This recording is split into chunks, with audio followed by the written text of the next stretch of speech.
right, yeah. We'll be in touch.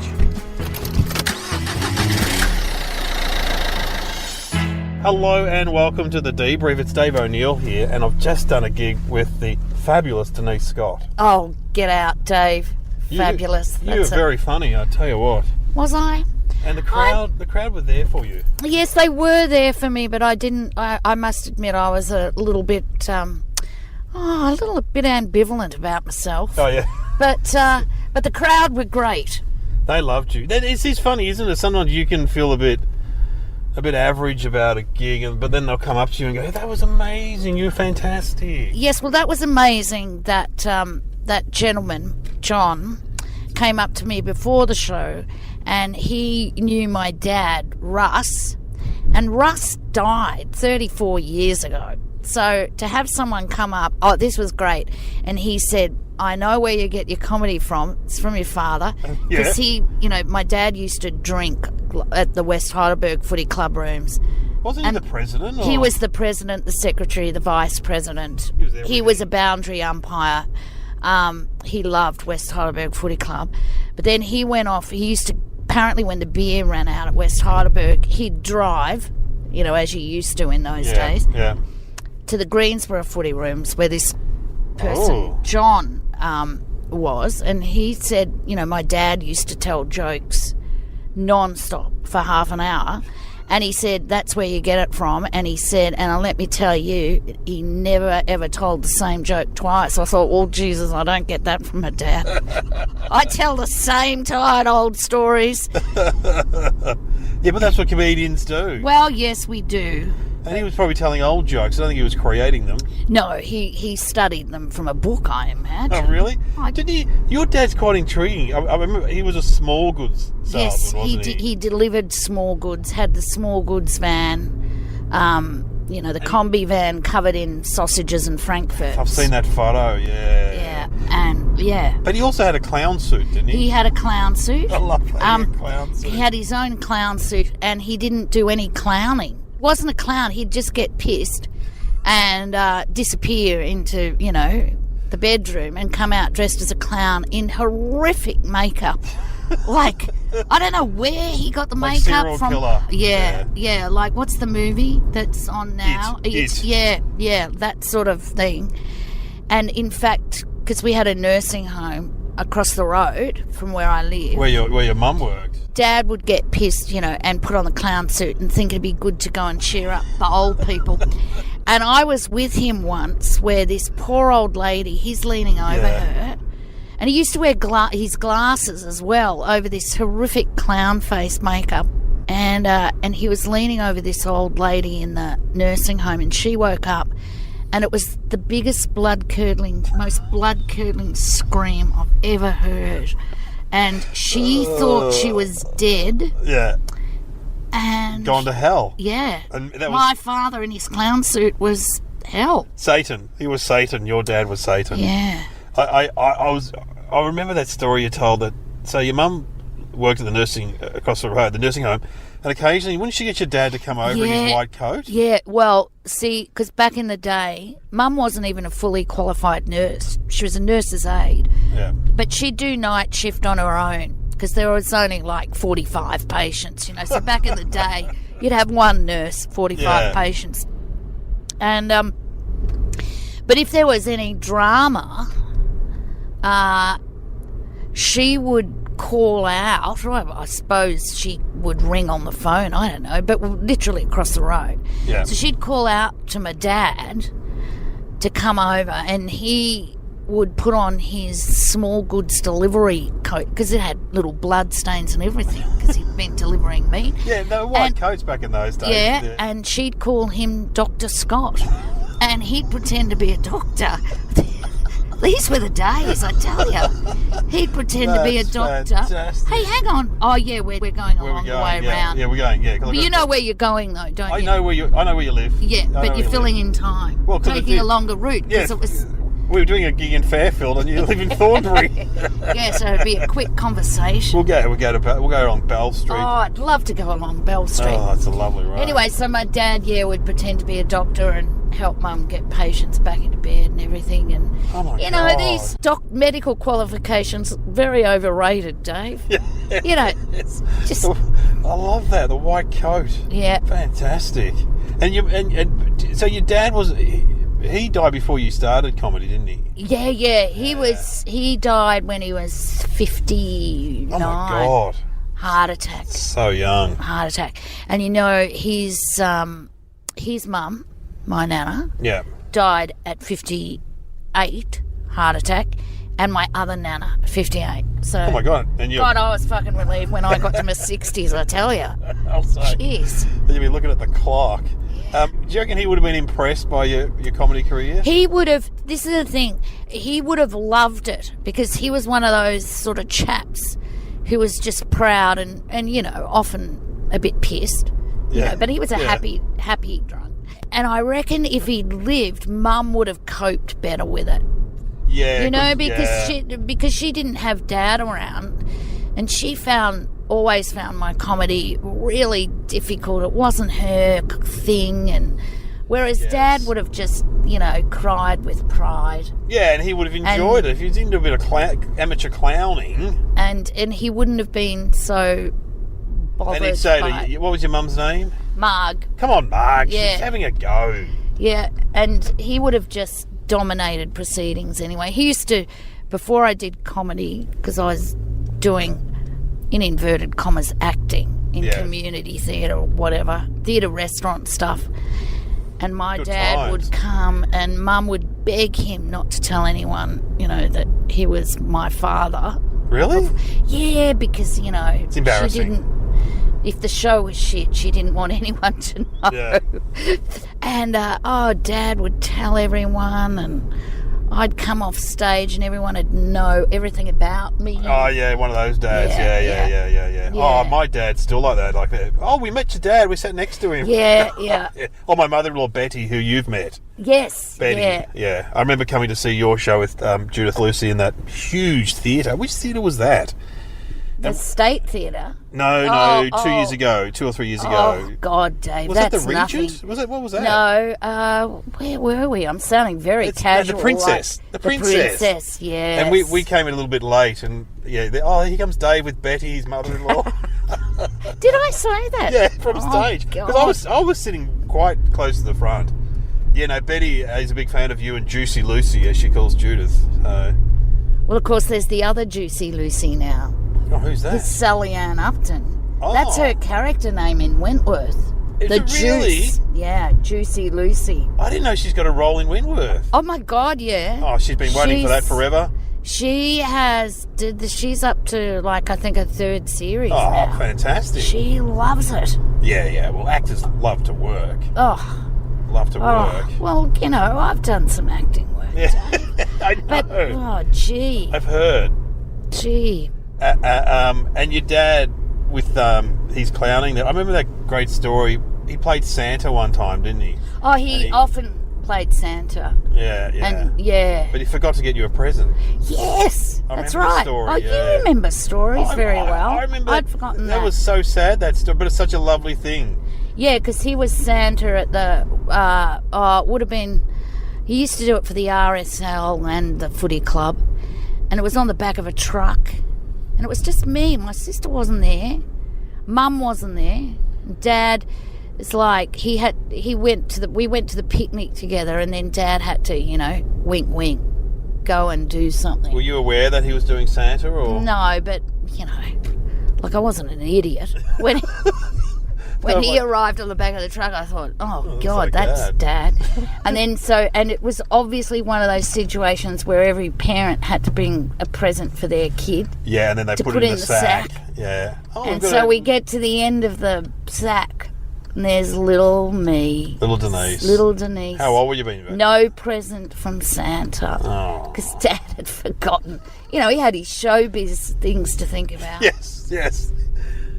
And then, that's right, the end of the story was that on the way home, we stopped at a newsagent's, and Dad just had to go and get something. Get a paper, some cigarettes. Yeah, and then he got back in the car and he said, "Oh, look, I found the present from Santa." And it was a little necklace that he got at the newsagents. What a great dad. Yeah. What an awesome dad. Yeah. I'm going to tear up again. Oh, no, Dave. it's okay. Dave, geez, I played Santa you're once. Emotional. I've been up early. That's yes, why you've been doing your breakfast radio. I used to do breakfast radio with you back in the day. All right, you sound really. Yeah, that wasn't the best experience, was it? We did Vega together, which is now Smooth FM. I think it's now number 1, that station in Melbourne and Sydney. Remember when our ratings? Yeah. Did they go below 0? Yeah, they were an asterisk. Rated an asterisk. I remember when they were like 2. Yeah. What are ratings normally? Say like a hit station would be 10. Fox would be 10. Yeah. Nova would be 9 or 10. Sometimes, Triple M 7 or 8. And of course, your commercial. What is 3AW? 3AW is about 18. And we were like 2. I remember thinking, oh, well, you can't get worse. And then, of course, you can. You can be 1 and then you can go into the asterisks. Which I don't think had ever happened before. Oh, we were magic, Dave. It was me, you and Sean McAuliffe. And yes. Bev was Bev O'Connor. Who's at the ABC now. Yeah. Yeah. Oh, but I did, 2 years with you? Yeah. No. Do you reckon 2? I reckon 2. No. Then I did... Oh, yeah, a year and a half, because I did 2 years all up. Oh, okay, so I came in halfway, didn't I? Yeah, you came in to rescue us. Didn't work. You were brought in. It was like, there was Sean and me and Bev, and then Bev had to go read the news. Yeah. And you were brought in. Yeah, it's the common touch, the working class approach, but it didn't work, so... And then I did it with Dicko and Chrissy, that's right. Oh, that's right. Oh, Chrissy Swan and Dicko, yeah. It was a whole other kettle of fish, because Dicko would be drinking and then not drinking. And so when he'd drink, he'd be really funny. He'd say stuff like, ADD, my ass. And the phones would light up. And then he'd stop drinking, and then the producer would go, we've got to have a bottle of whiskey behind some glass and smash it and give it to him. Get him on the grog again. Oh, yeah. But no, I've been getting up early to do ABC in Melbourne. Red Simon's slot, he's had a break, so... because he fell over and hit his head. But I've only done 2 weeks and it's killed me getting up at 4:30. Yeah, I don't know how you do it. I'm very, very lazy these days. Oh, the mornings are hard. Yeah. But you've still got a lot of interest in life. Oh, yeah. You really have. I haven't. I just want to... You know how I talk... You just lie on the bed and knit. Is that right? I do knit. I have... And I do now. I have included a glass of wine. That's my street, by the way. We'll go past your street. We'll go up. Yeah. We'll go up around. Oh, I'm loving it. I love this hood. Tour of Northcote, Thornbury. Yeah. So I do. I've got. It started with my arthritis, but I joke about it, but I do spend a lot of time just lying on my bed. And I do. I used to lie on bed a bit. My son calls it my office. Our dad's in his office, and the little one. It's good for your back. Yeah, my little one will come and hug me. And I'll just be lying on the bed reading or just looking at stuff on my phone. Or sometimes typing on my computer. Yeah, well, Bonnie, our daughter, who's like the visual 31, artist. The visual artist, she lives in New York, and every time she FaceTimes me, I sort of try and sit up and look lively and look as though I'm not just lying on the bed again doing nothing. And I look like shit, and I've got no bra on. I mean, I'm dressed, but I've got no bra. And then she said to me the other day, "What have you been doing?" I went, "Oh, writing," and she went, "So in other words, you've been doing nothing again." And I went, "Oh, how dare you?" But it was true. But you have a pretty full-on, if you're working at night... Yeah, but I'm not often working at night. Yeah, but you just finished a whole tour with Judith, yes, didn't you? Yeah, and that was pretty intense, isn't it? That was intense. I mean, how long does the show go for? Especially with someone like Judith Lucy. Judith Lucy. She's a pain in the ass, that girl. Oh, she's so full of herself. Oh, you must get on well with her, though. I do. She's great. When we had a great time travelling together, but she's very reclusive. When she tours. Okay. So she doesn't want to go for lunch or anything? Oh, not much. She'll go out for a dinner occasionally. Yeah. But, is she a swimmer? Who wants to have a swim all the time? What do you mean? Is that a euphemism for something? I went away with... swimming. I did this podcast with Colin Lane. I was in Queensland with him, and he wanted to go for a swim, and he said Brian Nankervis is a massive let's go for a swim. And so is Glenn Robbins, who I have been on tour with. Yes, I seem to recall that about those guys. Yeah. They always want to go for a swim. Oh, God, no. Judith and I like a slap-up meal and a lot of wine. That's... Yeah, does she stay in a room, basically? But then again, I do a lot as well. But you were a big walker. Last time I went on tour with you a couple of years ago, you walked a lot around Byron Bay. I did like walking, but my this arthritis is... hurting. Yeah. What can you do for arthritis? Well... I've got some in my knee. There's not a lot you can do. No. But... and I won't go into my routine. No, your routine. But you did it tonight. It was very funny because there were women in the crowd who had arthritis too, and men, I'm sure. Well, I had my knee x-rayed when I was in my 30s, and the guy goes, "Oh, you got a bit of arthritis." I went, "Arthritis?" He goes, "Oh, yeah, don't worry. Everyone has it."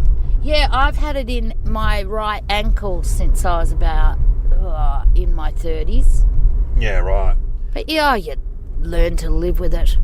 Yeah, and is it chronic pain though, or is it? It can be. It can be, and that's probably. This will be of interest to the people. I'm doing a U-turn. Hello! Right in front of the Westgarth Cinema. But when I was at Adelaide with Judith, and we were opening at Adelaide Fringe, our show, and it was a really intense day, and my left leg was really swollen up. It was like a tree trunk. Oh. And I couldn't fit it into my suit. Look, I had to really squeeze it in. And was that the first time you'd done that show? We'd done it in Canberra. Right. To test months it out. Before to test it out, but it's where you go to test your shows. Capital city audiences, all they say. That's what... And so I had this really intense day, and I hadn't been able to get into my hotel room. I know it's a very first world problem, but Still a problem. My leg was excruciating, and I couldn't walk anywhere. Anyway, long story short, we finally got back to a hotel room. We'd been doing tech rehearsal. Yeah. And I had half an hour to have a shower, get ready, put on my makeup. Don't you hate that? And my leg was so painful, and I'd had such a hell of a day. I knew I had to cry, full on, to release full on cry. And I thought, well, I've only got 30 minutes. And I thought, fuck it, you'll cry for 10. Here's the deal. I'm talking about you'll cry for 10 minutes, and then you'll stop, and then you'll spend 20. And so the power weep was born. You have power naps. Yeah, the power weep. I love it. Power weep. I know. Isn't it fantastic? You should trademark that. Yeah, I know. Before someone else does. Don't you dare, Dave. There'll be some guy putting a book out. Yeah. Dave O'Neill, Power Weep. Yeah. And you'll see you up on stage with those headphones like Madonna going, the Power Weep. It was really good, though. Oh, no, I can imagine. It's wept and wept. It's lethargic. And then, It's cathartic, not lethargic. Well, with me, interesting you should use that word, lethargic. I think it was lethargic and cathartic. Well, that show you did with Judith, I didn't see it this year, but I saw the one you did 2 or 3 years ago. There's such a big... You sold the most tickets in the comedy festival, didn't you? Yeah. That was more than Arch Barker or...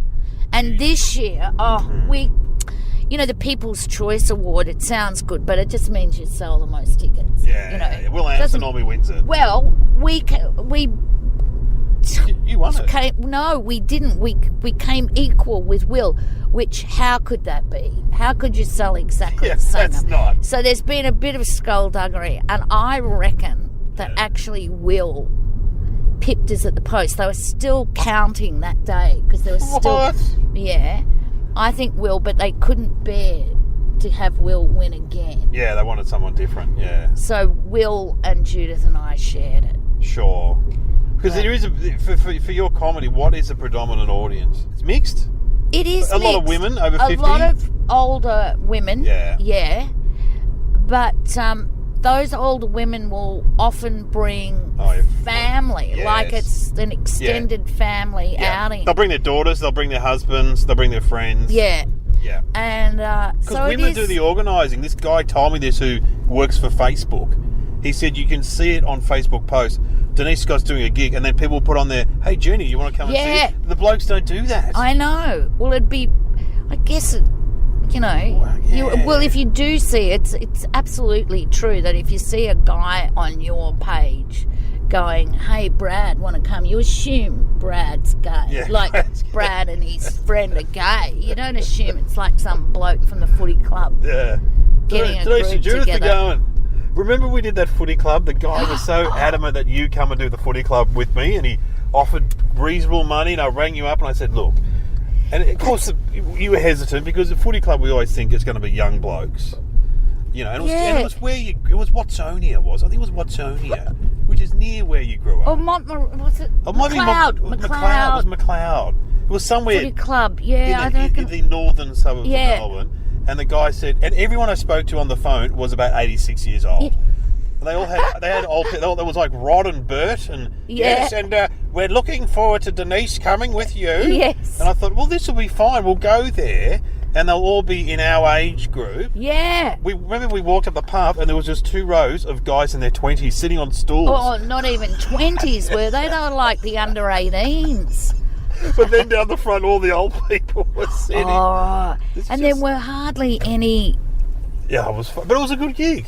Yeah. Oh, this is your street, isn't it? Yeah, it is. You know, I always think of when I come to Thornbury, where I don't want to give away too much about where you live, but I think a lot of people know you live in Thornbury. I remember that routine you used to do with Annie Sprinkle. Oh, yeah. Used to say, and she used to say, I don't want to do the routine. You can get an orgasm.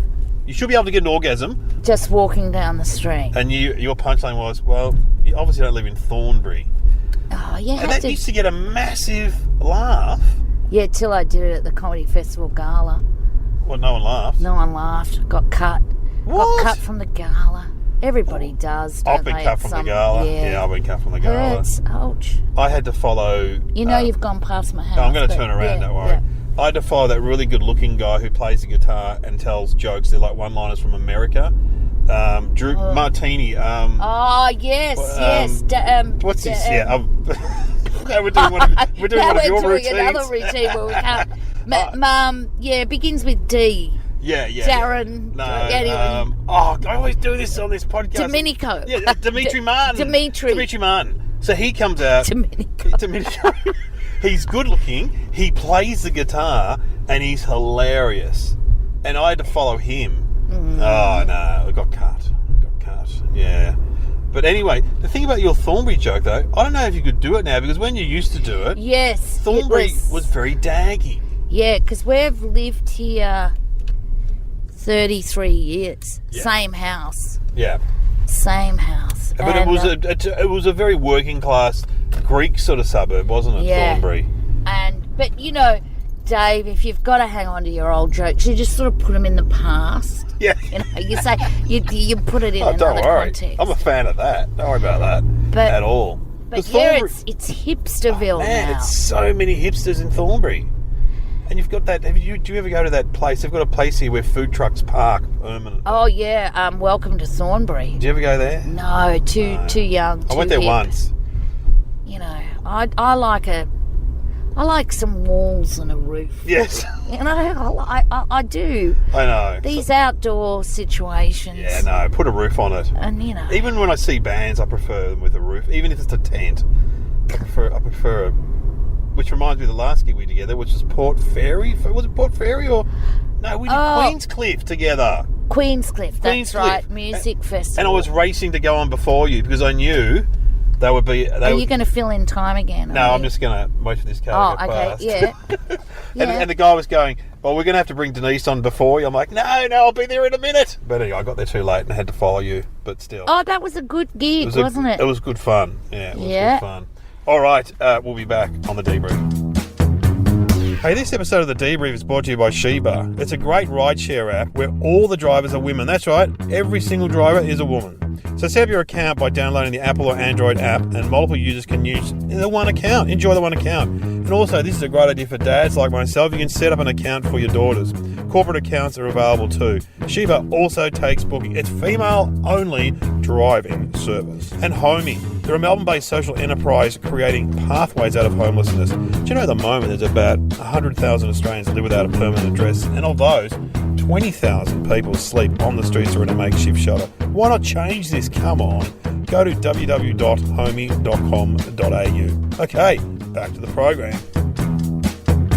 We're back on the debrief with Denise Scott, and I've got some questions that I ask everyone, Denise. Oh, okay, yeah. So what went well and why? What do you mean, what went well? What went well tonight at the gig? Oh, gee. You told a few new stories. Some of them were very funny. Yeah. No? It went well. Are you very hard on yourself with your stand-up? No, I don't think abnormally hard. No, just normal, kind of. But, I think I've driven past your house. Yeah, you have. It's getting really worrying now. John, your husband's going to ring up and say there's a black station wagon. What went well tonight? What? I can answer it for you. Oh, no, don't. Because then I'll go, what? You didn't like the other bit. It'll be like when John, my partner, tries to tell me, cheer me up. Yeah, right. No, that bit worked well. John, your partner, though, is a very good audience member. Yes, he is. But he draws attention to himself. Yes, he does. You know, I think that's unnecessary. I remember doing a show at the Swiss Club in the Comedy Festival. And, I think, you were doing a show there too. Anyway, he was in the audience. And he was the best audience member. Yes, he went to your show, didn't he? Yeah, and I said, so where's your wife? I didn't know it was him. And he goes, she's downstairs having a schnitzel. And he got like a round of applause. He was cracking gags.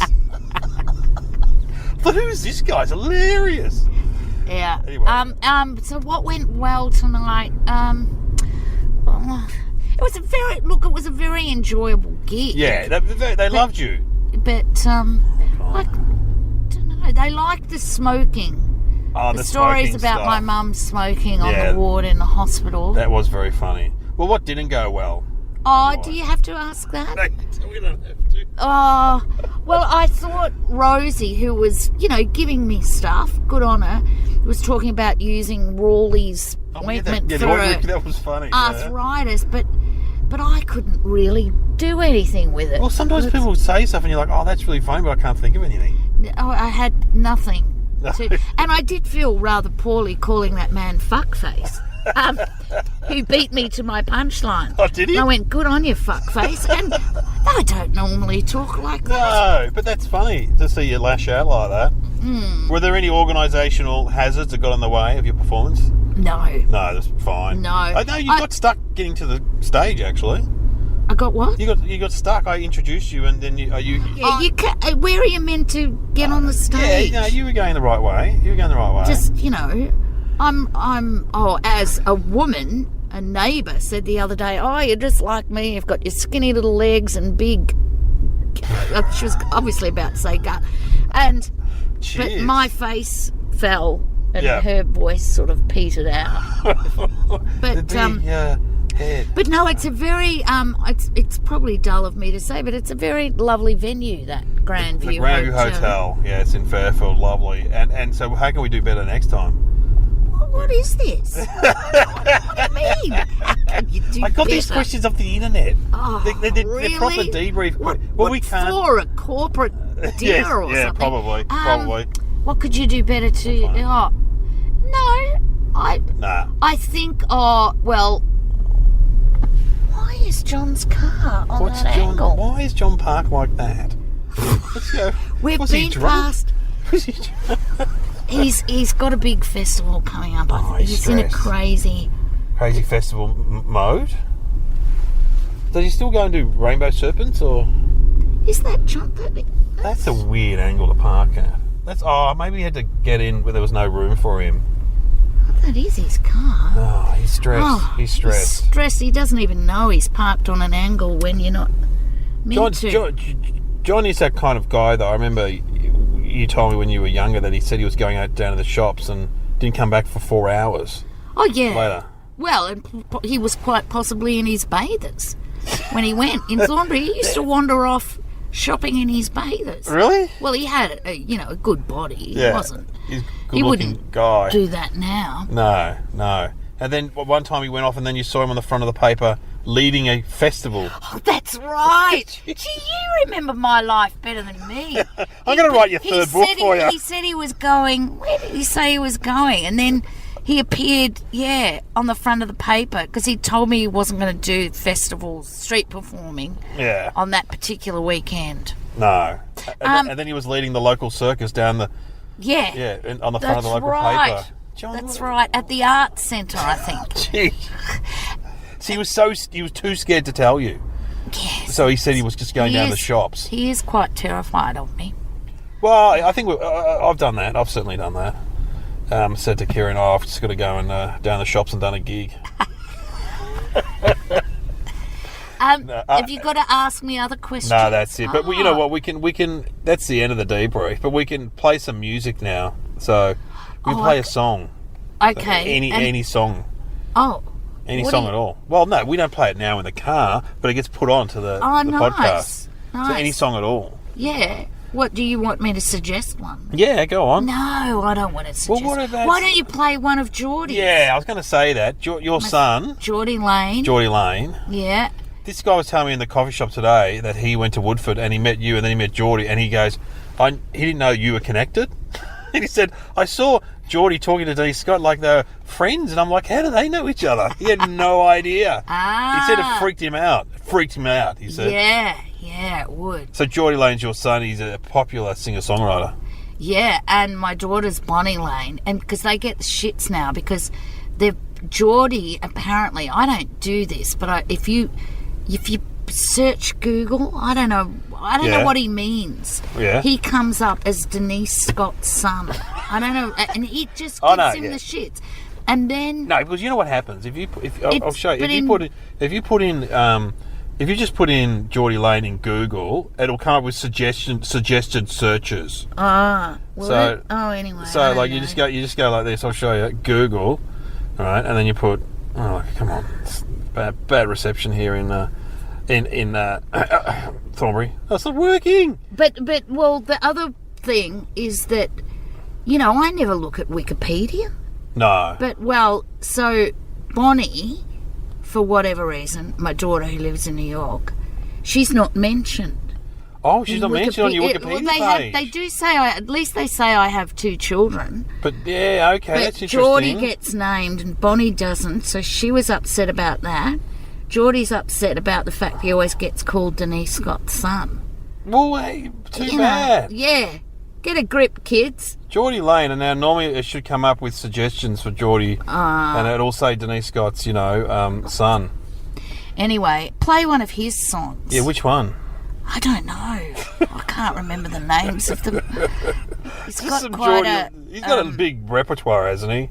Yeah. Black Diamond's very popular. Okay, we'll play that one. And his girlfriend Claire Reynolds. They play together, don't they? Yeah, they do.